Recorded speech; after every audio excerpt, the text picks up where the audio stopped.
good morning, everyone, and thank you for being here. Joe, we're so happy that you are here. Welcome back to San Diego State University.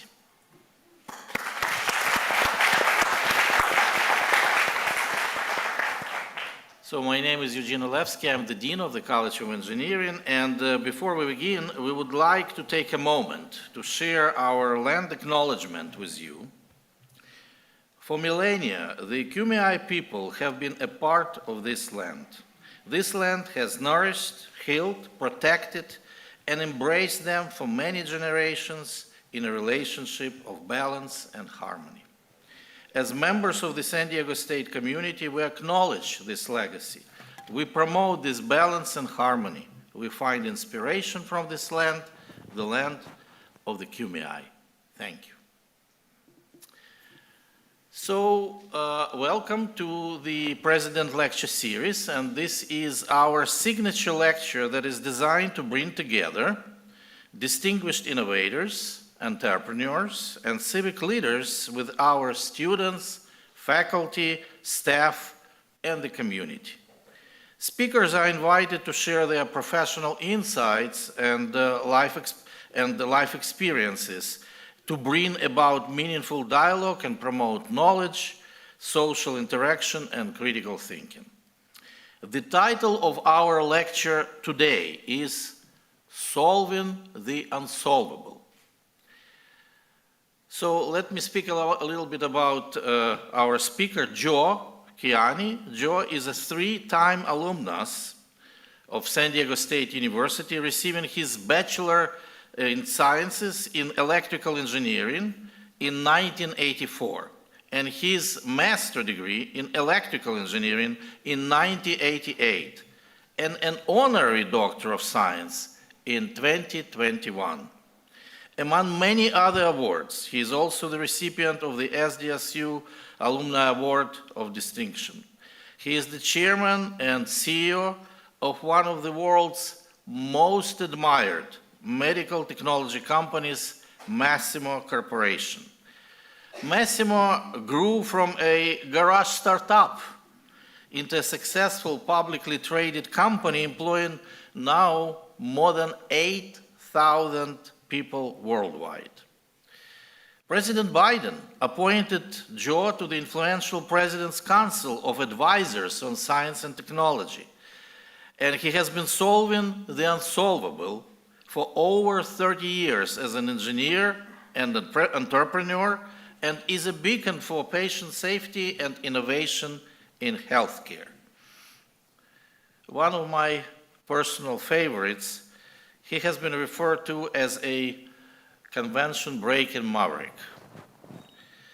So, in addition, Joe serves on the College of Engineering Advisory Board, and I greatly appreciate his input and advice and his passion for our students to succeed. This morning conversation is going to change the way you approach challenges and motivate you to pave your way towards becoming a maverick in your own right. It is now my pleasure to turn the program over to President de la Torre and our distinguished guest, Joe Kiani.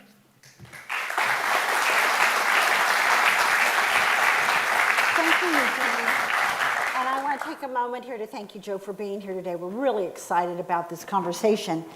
So I'm really also want to indicate how grateful we are for your connection to SDSU and the College of Engineering and all of the support you have provided the institution, and particularly the College of Engineering.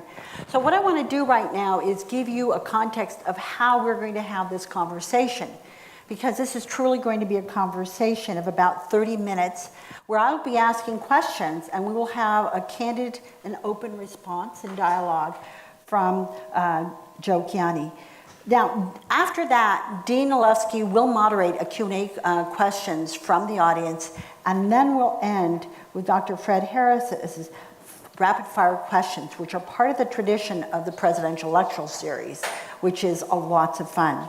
So I want to turn to the very beginning, and that is that your background is interesting in many ways. You were born in Iran, You were the middle child of three children.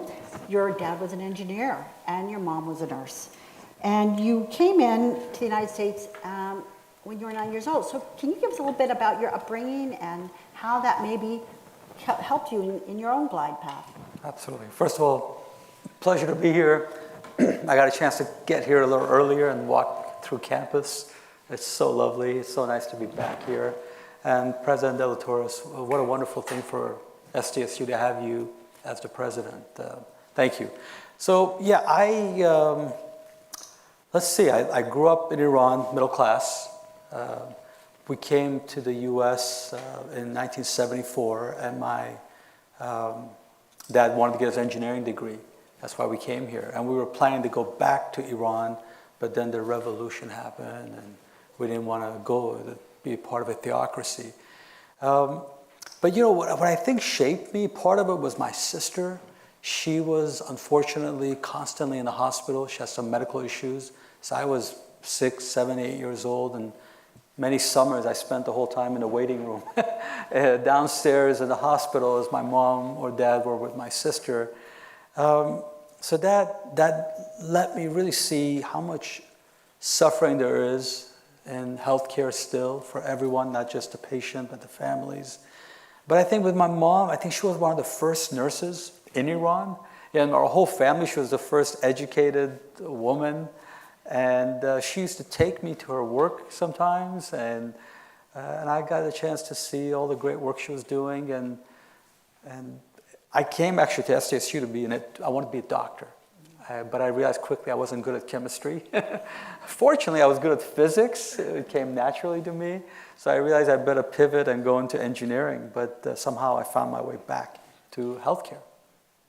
I have to say, we share the same fear of chemistry. Organic chemistry was tough when I was at Berkeley, so I can tell you I'm very sympathetic to that. Now, another interesting thing, it's clear your mom had a great impact on you because you graduated from San Diego State when you were just 15 years old. I started when I was 15. Oh, you started? Yeah, I graduated from high school when I was 15, and I started when I was 15, and yeah, I would think I was pretty much the smallest kid here. I hadn't done my growth spurt yet. I was like 4'11", I think. So it was interesting, but I felt great here. It's good to be here. And you also finished your education of your master's as well by age 22? Yeah. Pretty impressive. Yeah, and so what would you attribute that rapid success through the educational pipeline here? Well, boy, I think it took me a while, to be honest, when I showed up here to kind of find my bearings and know what I wanted to be, what I wanted to do. And one person who really helped guide that was sitting right there, Fred Harris. I was good at mathematics, but I couldn't relate it to things. He helped relate very complex mathematics to things you could do to help people.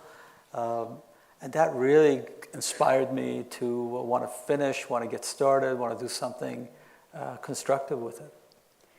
So moving along and fast forward, you were able to do several jobs. You had a paid internship, and then you launched Massimo in 1989. So that's a rapid transition into this organization that, as mentioned by you, Gene, has thousands of employees. Can you share with me that journey with Massimo and its impact?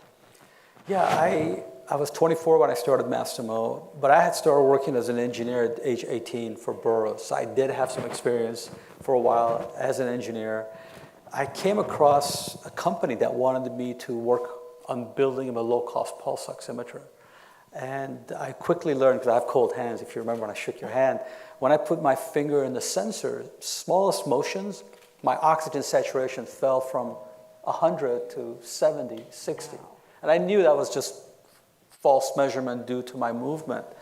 And learning about adaptive filters, I thought I could solve that problem to get rid of the noise that's in the same window as the signal we're looking for. So I went to them, said, I think I can solve this problem. They said, no, go back and make the low-cost pulse oximeter. Make a long story short, at some point I parted ways with them. I gave them back everything they paid me, stock, all of it. To get a release, I could start my own company to go after the motion artifact problem with pulse oximetry. I took a $40,000 loan on my condo. I happened to buy a condo for like $90,000, and it had already gone up to about $200,000 in a matter of 2-3 years. So I took that loan, and with that loan, I began, and over time, I raised $100 million of venture capital money before we broke even. Wow, pretty impressive, the vision and the fact that that experience created the innovation for this wonderful, wonderful business. So the other passion that I know you've expressed many times is concern about patient safety and the real need to improve it. So it's estimated that medical errors claim the lives of more than 3 million patients a year. And in 2012, you founded the nonprofit Patient Safety Movement Foundation with a goal of bringing the global number of these preventable deaths to 0 by 2030. So that's an ambitious goal and an admirable goal. Where are we with that goal in your mind? Will we make it by 2030? I hope we get close to it. The good news is we haven't succeeded, but we've made a lot of progress. Since we began that movement, about 50 countries have joined. Over 5,000 hospitals have committed to implement evidence-based practices that can eliminate human error from becoming medical error. We actually were able to spur what is now called the Ministerial Summit on Patient Safety. This is health ministers from around the world gathered to talk about patient safety each year. The World Health Organization has made the goal of 2030 their goal. We have World Patient Safety Day on September 17th. I just delivered to the president our report from PCAST. I'm part of the President's Council of Advisors of Science and Technology, and we worked for 2 years on a report about medical errors, what you can do about it, what he can do about it without any legislation. So we just presented that report to him last week, which he wanted. He really wanted us to work on this. So I'm hoping he'll take action, because if he takes action, it'll really fast forward everything and maybe make the 2030 goal reality. And one other thing I want to say, I worked with your head of nursing school sitting right there, and a few other people from across the country, medical schools, pharmacy schools, and we came up with a curriculum for nursing, for medical students, to make patient safety part of their education. So hopefully it's hardwired, and that's going really well. Well, that is absolutely wonderful. But the other area that is really remarkable is the actual technology that you have developed to enhance patient safety. And I understand you re-engineered your monitoring products for home use by patients with COVID, and also have new technologies helping to address the opioid crisis. Can you share a little bit about these two areas and their impact? Yeah, I think I learned about the patient safety problems through my own lens. I'll give you an example. To err is human. I think each one of us probably makes 5 mistakes a day. But what was missing in hospitals is implementation of processes that could avoid human error from becoming fatal. One example of that was opioids. You know, when you're in pain, they give you opioids, which you really need when you're in pain. I can now tell you about my own experience I had a year ago, right around now. But unfortunately, opioids let you forget about all kinds of pain, including the pain from not breathing. When you don't breathe, your CO2 goes up, it hurts, makes you breathe. Well, opioids lets your body forget about that pain, and people die in bed. Mm-hmm. In hospitals, 5,000 to 50,000 people were dying of opioid overdose every year. And all they had to do is put a pulse oximeter on them so that if they stopped breathing, their oxygen would drop, it would send an alarm, and a clinician would come in and rescue them. It wasn't that complicated, yet they wouldn't do it. And Dartmouth-Hitchcock did a 10-year study that showed with our technology, they were able to not only have no more dead in bed, where the other group that didn't have our technology, several people died, there were brain injuries, but they saved $7 million a year. So as we were trying to deploy that in hospitals, that's when I got to learn about all the other evidence-based practices that are not deployed. For example, if they put a central line in your body, if they take 5 steps, they can avoid an infection that could kill you. Mm-hmm. Hand hygiene. They looked at clinicians going in to see a patient that had an open line, and only half the time they washed their hands. But guess what? On their way out, 99% of the time they washed their hands.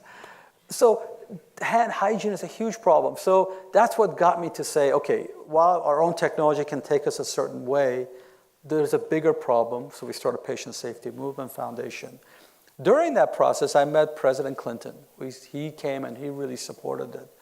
And one of the times we were having lunch together, he said to me, Joe, I know you're doing this work in hospitals, but did you know I've lost 4 of my family friends, children, due to opioid overdose. 70,000 people die from opioid overdose at home every year. What can you do about that? You should do something about that. And I remember going home that day, and I stayed up 2, 3 in the morning thinking it through. How can we do it? Next morning, I went to my team and said, here's how I think we could do it. The team loved it. We began the project. We presented it to the FDA. It's a simple idea. It's a wearable sensor, pulse oximeter sensor, and it connects to your phone, goes to the cloud, and it can send an emergency signal if someone does something about it locally to the nearest ambulance to come rescue you. So we took this idea, we presented it to the FDA. They actually chose it as one of 8 products that could help the opioid epidemic.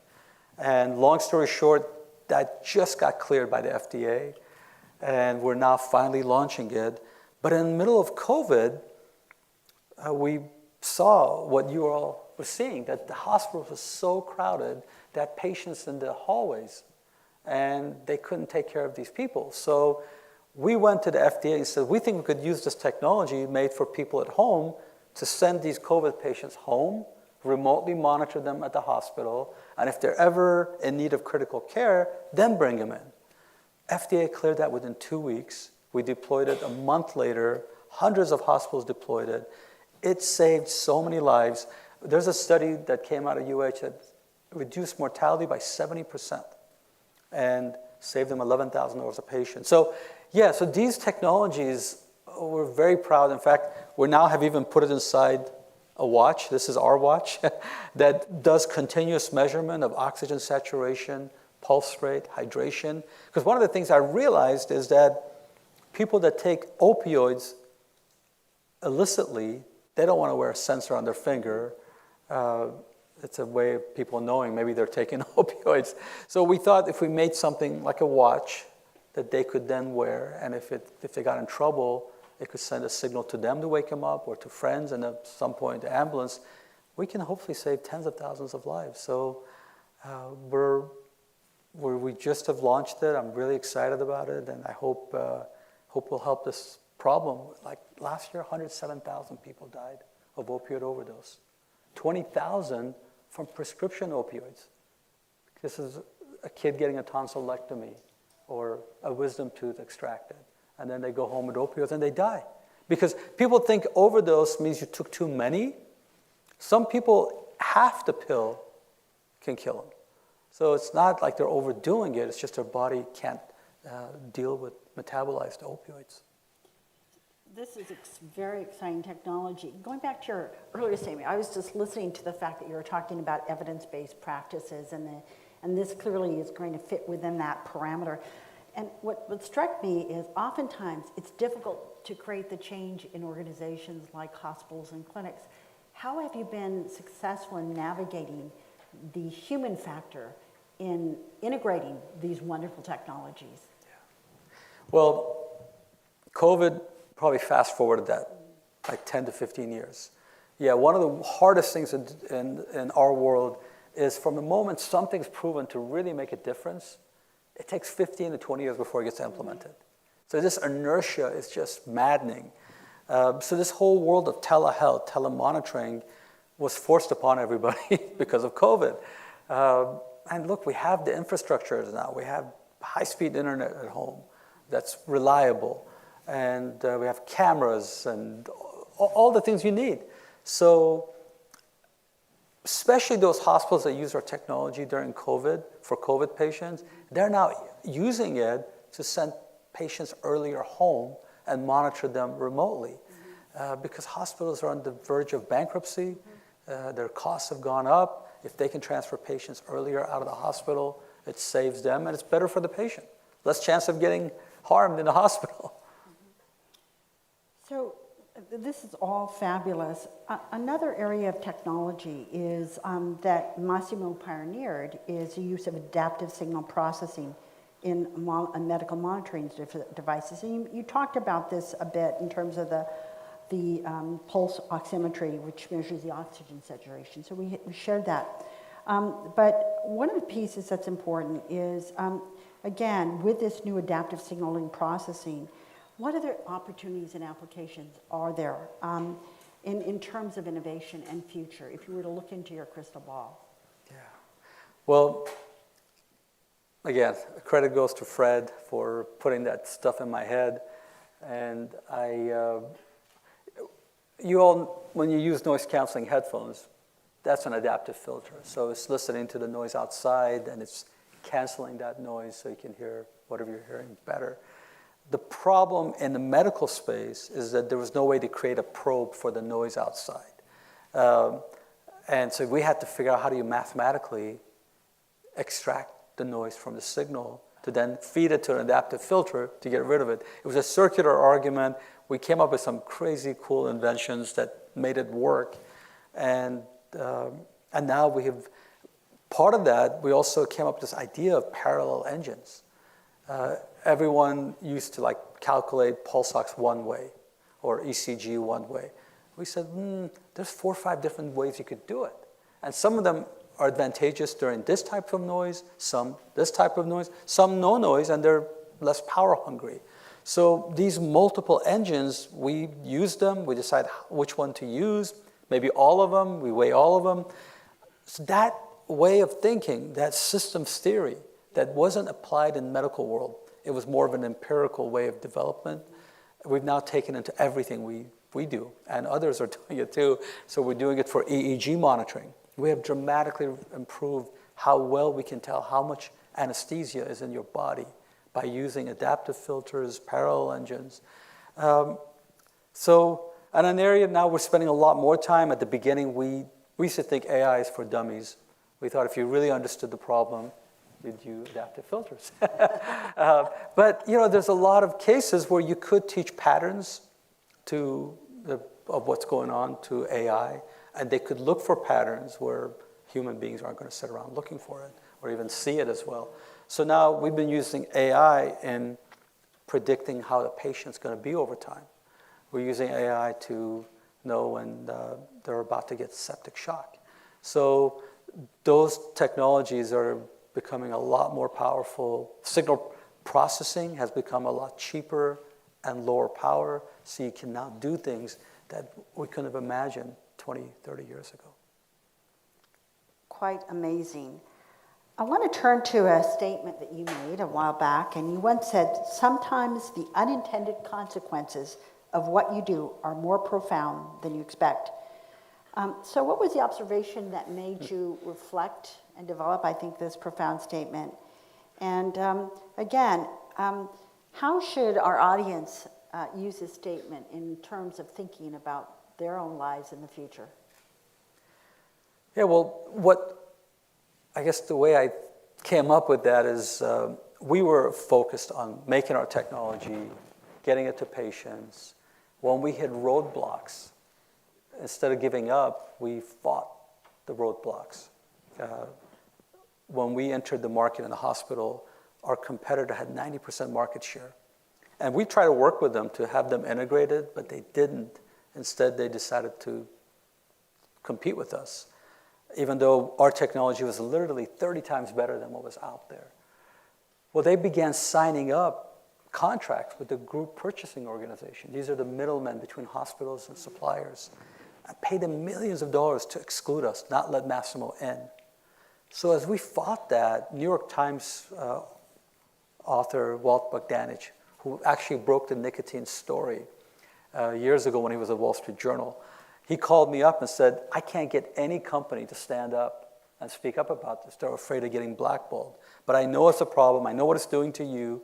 Are you willing to speak up? And I said, yes, I don't care. I'm going to tell the truth. And he began a 2-year investigative report. When it came out, the day it came out, I got a call from Senator Coons, no, not Coons. Senator Cole's office asking me if I testify. He was the chair of the antitrust subcommittee. And I did, 30 days later, and it changed the industry. A lot of smaller companies that were kept out like us, they got in. Costs went down. So I never intended to do that. I was just trying to do my own thing. But sometimes the unintended consequences are bigger than what you are trying to do. And I think the thing I'll tell the students is that we all know, unfortunately, 100 years from now, none of us are going to be here. Maybe a few exceptions, but very few of us are going to be here. So why not do good things? Why not try to push things in a positive way? Because as you do that, you may have your own unintended consequences that are bigger than even what you're trying to do. So I want to end this segment with a final question. So I had the honor of providing you with the honorary doctorate degree of science and in engineering in the College of Engineering. And one of the things about you did a wonderful, wonderful address to the students, speaking about passions and dreams, and of course, following an ethical, role in your career and doing the right thing.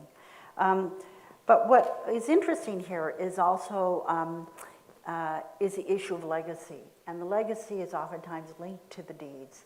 So if you were to look at yourself in the future, what would be the deeds and the legacy that you would like to provide that would best capture Joe Kiani?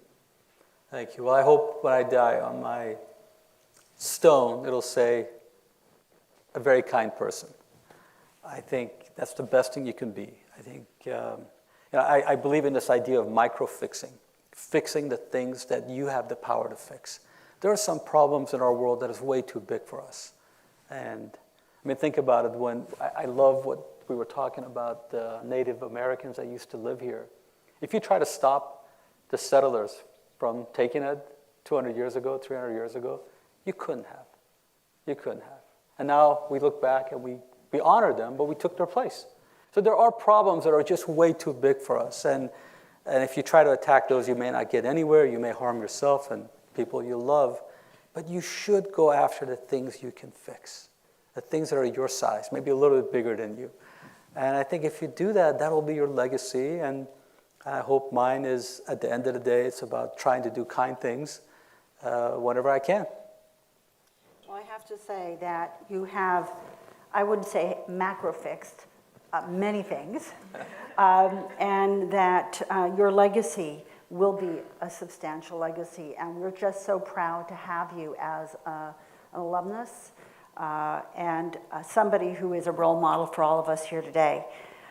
So I wanted to now turn to our Dean at this point, who's going to continue the conversation with additional questions. Thank you so much. So much for that.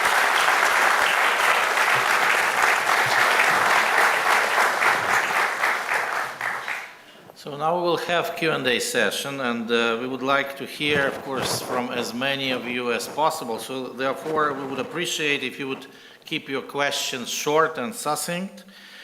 Please raise your hand if you have a question, and we will bring a microphone to you. And let's start. Please.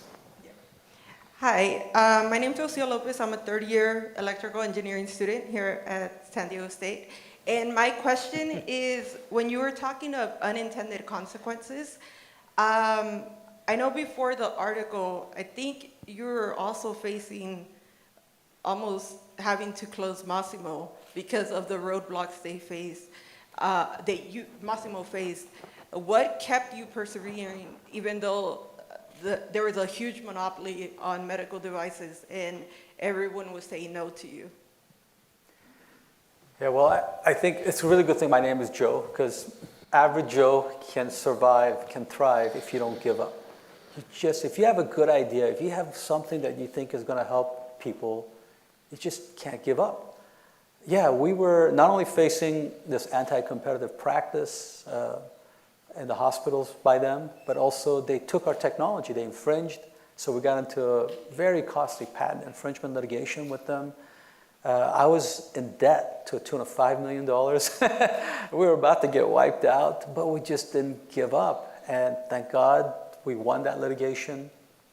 We not only enjoined the infringing product by this competitor, we got $330 million in verdict damages immediately, and over time another $500 million in royalties. But it's amazing. Like right now, I'm kind of going through it too. I bought a company called Sound United a couple of years ago because I wanted to get their help in getting the consumer health products into the field. And the investors are mad at me. They've gone out. It's been kind of rough. But it's not deterring me. I'm going to, until I'm fired, I'm going to do what I think is right. And hopefully, I'll show them that it was the right thing to do financially as well. And I'll tell more stories later. but just don't give up. You know, I was not a star student at SDSU. I struggled to find where I was going to go, what I was going to do. But I always wanted to do something good and something helpful. So just come up with something good and don't give up. Great. Next question? Yes, please. The mic right in the... Oh, Satish, yes. So it's nice meeting you, Joe, today again, and very nice presentation of the questions. You support meaning up the higher education here, like senior design projects and so many things from your company. And this is shows how you want to give us back to your institution. My question is this: what message you have for the budding engineers, those who are going to graduate, like the questions we're asking, how they follow the footsteps to become entrepreneur themselves? Well, if you love someone, you will give them advice to be an entrepreneur. It is great.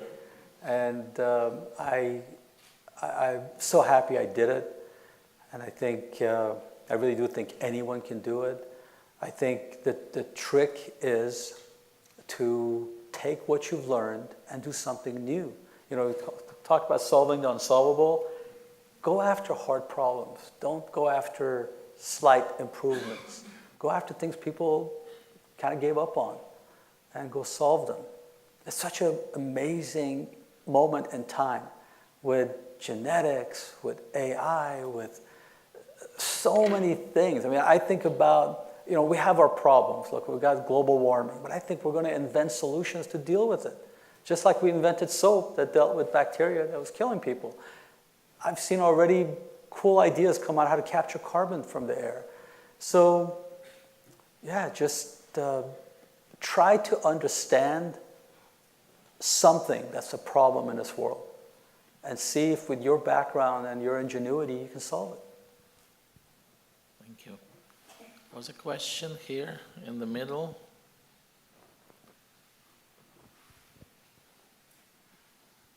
Can you raise your hand?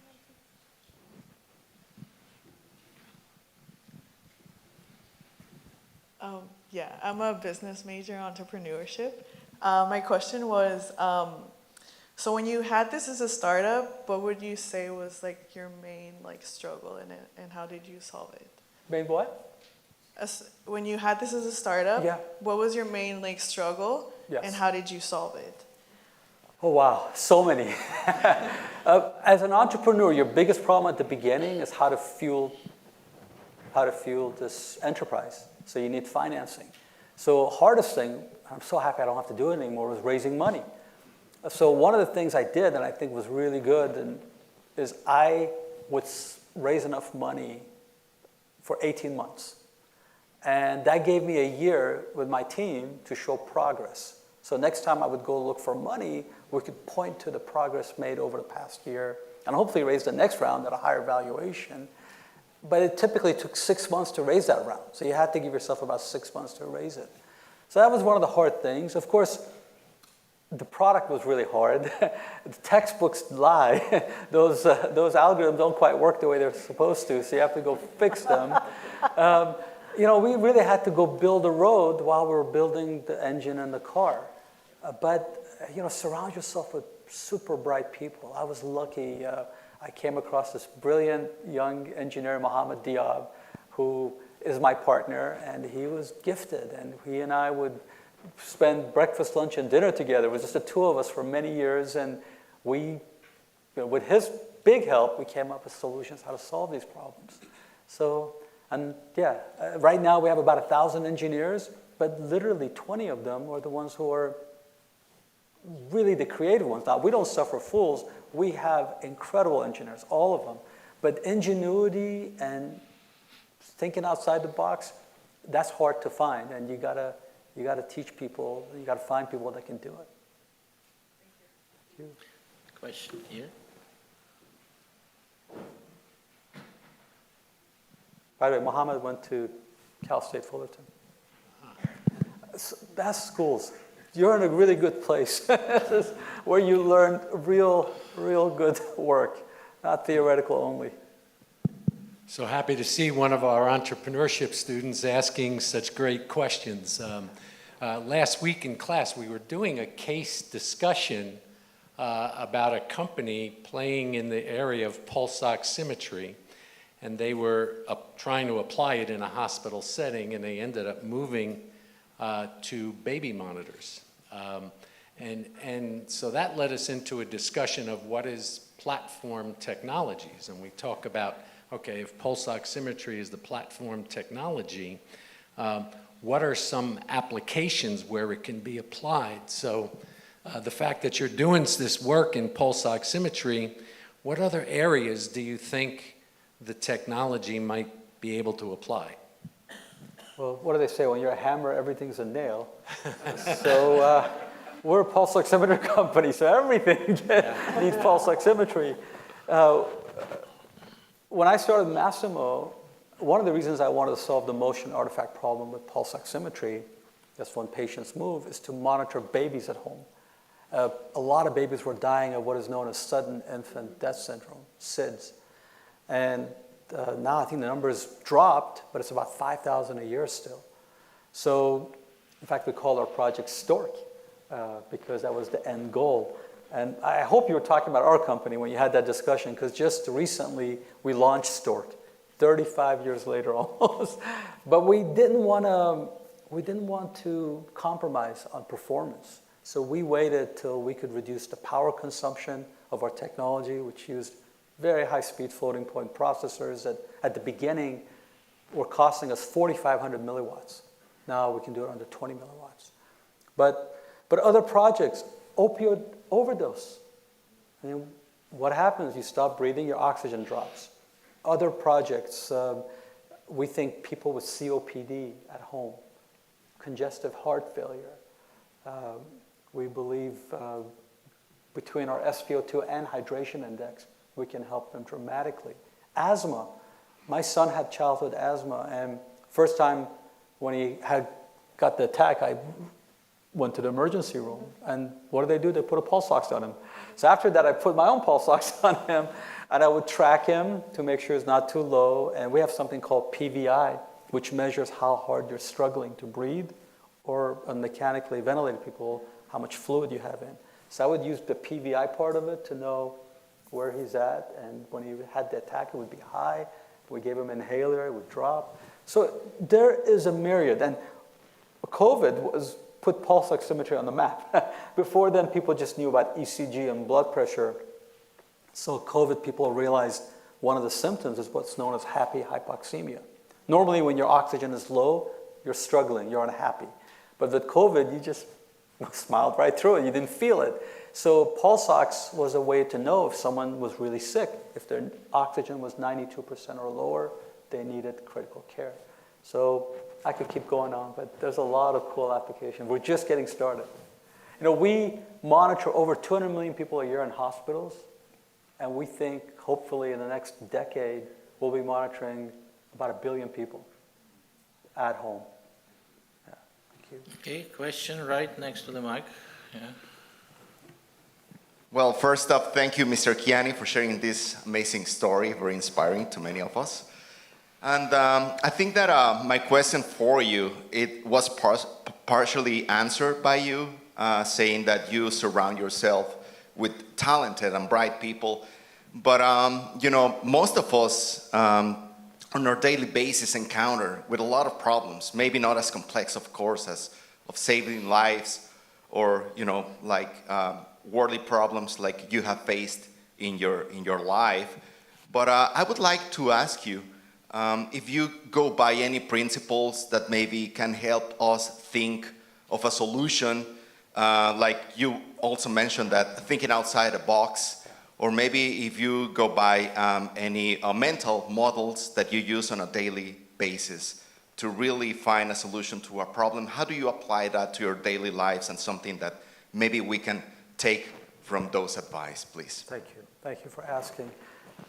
I mentioned when we lived in Iran, we lived a middle-class life. When we came to the US, we lived a very, very poor basic life. We lived in the projects for a while in Alabama. So I am accustomed to hardship but as I said earlier, you know, you quickly realize no matter what you do, you're not going to be here 100 years from now. So all you have is your principles, your attitude.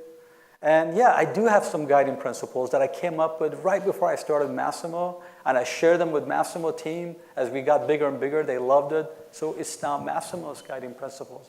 But not one of them, and I kind of sat one day, said, 50 years from now, I want to make sure I haven't veered off. I still like who I see in the mirror. And so what do I want to be? Who do I want to be? And I wrote down 4, and then we added the 5th. Number 1, remain faithful to your promises and commitments. When you tell someone you're going to do something, whether it's your family, spouse, colleagues, do it. And if you can't do it, they should know you tried. They should believe it couldn't be done. Number 2, I thought, you know, maybe going back to Spock, you know, thrive on fascination and accomplishment, not power and greed. You know, we hopefully, through having a strong sense of fascination, wanting to accomplish things, we can hopefully become financially independent. But if you're focused on the money, if you're focused on the fame, I think it can get really dark. And worst case, you don't even make it. It can get really dark. Number 3 was make every day as fun as possible. You know, I hope there's something else after this place. But even if there is, this is a great place to be in. So whether you have an hour left at the end of the day or 3 hours, go do something that makes you happy. Try to get out in nature. Try to go enjoy the beach. You know, don't fall in a rut. And most importantly, find something you like doing every day. And that's not easy.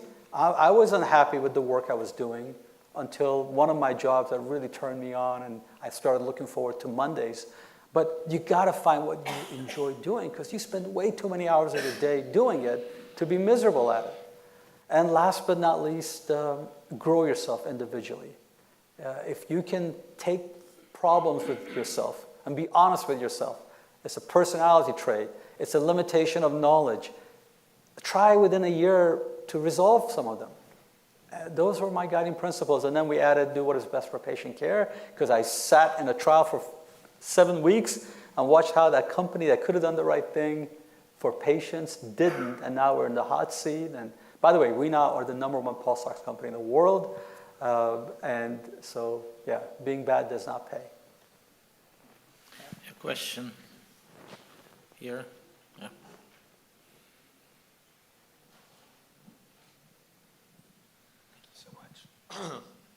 Hi, Mr. Kiani. My name is Zachary Almaraz. I'm the Vice President of the Entrepreneurship Society here on campus.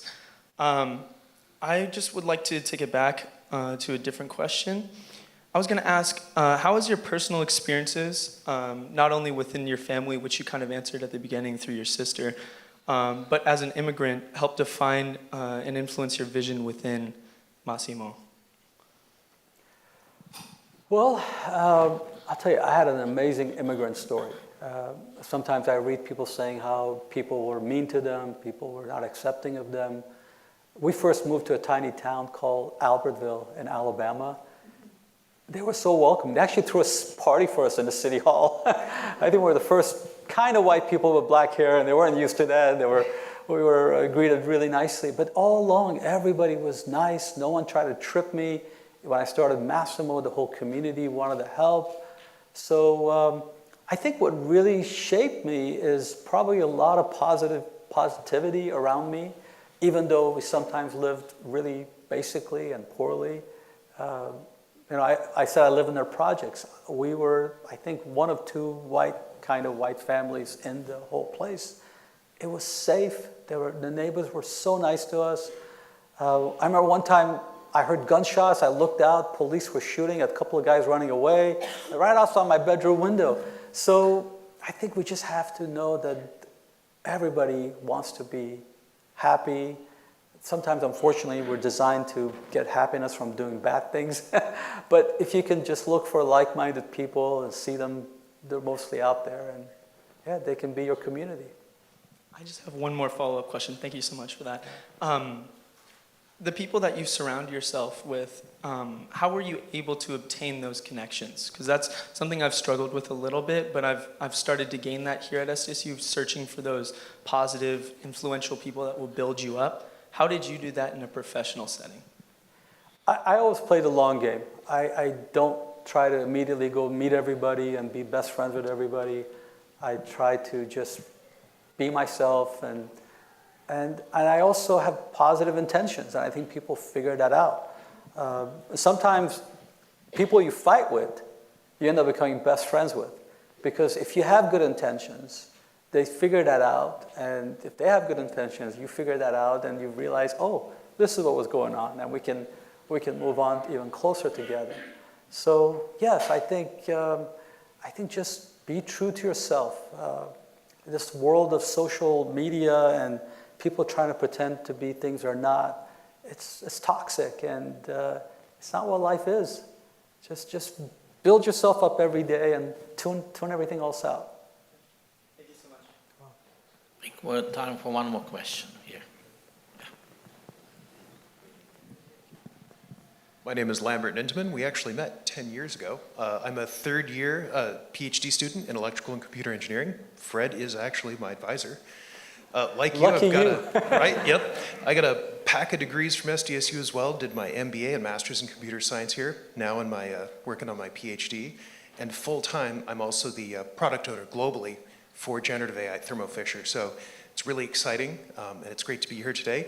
My question for you is this: what is your greatest Fred Harris story? My greatest Fred Harris story? That's it. All right, I've got so many. Probably my favorite is, I don't know if you did it when you were going to school here, but after class, all of a sudden the skateboard would come out. He'd drop it and he'd whiz out of the classroom to the next class. Have you seen that? Yeah. He was one of the skateboarders on campus. I had to tell him that story. So, yeah, but but seriously, I went to Fred, I remember twice, with serious, one of them was a serious personal issue that he helped me through. I don't even know if he remembers. Just gave me a really good counsel. And then when I started Massimo, I couldn't convince my partner that adaptive filters was going to solve the problem. So I dragged him to Fred, and Fred said, yeah, it could work. And so we got on and we worked on it. But yeah, it's, I wish there were more Freds around. Thank God there was one. And not that there weren't a lot of great professors. I remember Professor Brown, brilliant, wonderful man. There were a lot of good people, but he was a standout, and he still is in my life. Thank you very much.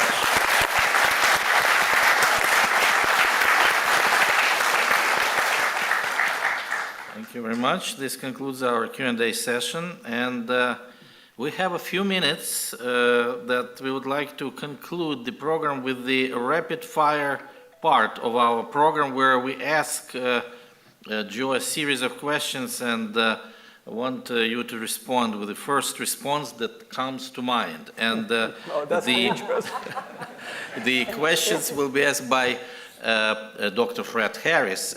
His name was mentioned many times today. I would like he doesn't need any introduction here, but I still would like to say that Fred is the world leader in the area of digital signal processing. He was an inspiring faculty for Joe Kiani, and just one kind of remark that his groundbreaking paper in 1978 has been already cited more than 10,000 times. Those who are familiar with scientific references know that there are only very few publications in the world which enjoy that many references. So, Fred, it's all yours.